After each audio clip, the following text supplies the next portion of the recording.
আসসালামু আলাইকুম, কেমন আছেন সবাই? আশা করি সবাই ভালো আছেন। আমি আল্লাহর রহমতে ভালো আছি।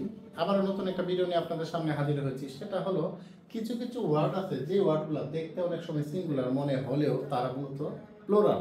দেখতে সিঙ্গুলার মনে হতে পারে, যেমন এখানে পেশেন্ট্রি, হ্যাঁ, এখানে flock, aristocracy, nobility, cattle, vermin, people, এই শব্দগুলো আপনার মনে হতে পারে সিঙ্গুলার, কিন্তু দে are always plural.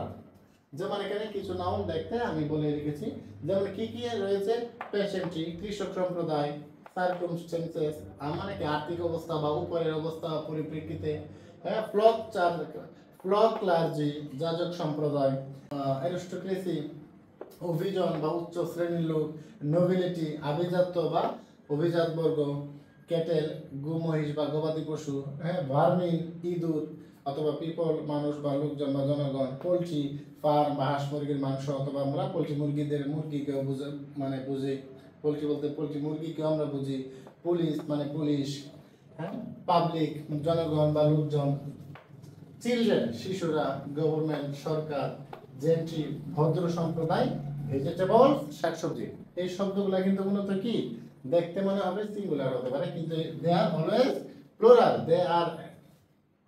They behave always plural. যেমন এখানে আমরা দে বিহেভ অলওয়েজ প্লুরাল। যেমন এখানে আমরা একটা উদাহরণ দিতে পারি,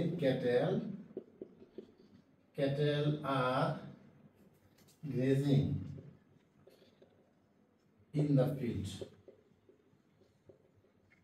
যেমন এখানে ক্যাটেল গো মহিষ বা গবাদি পশু, এরপরে কিন্তু বারবার আমরা কি দিচ্ছি প্লুরাল করছি আর, কিন্তু দেখতে মনে হয় কি এটা সিঙ্গুলার, কিন্তু বিষয়টা তা না। এই শব্দগুলো যখন থাকবে সবসময় ভার্ব কি হবে প্লুরাল হবে। আশা করি জিনিসটা বুঝছেন। ধন্যবাদ সবাইকে।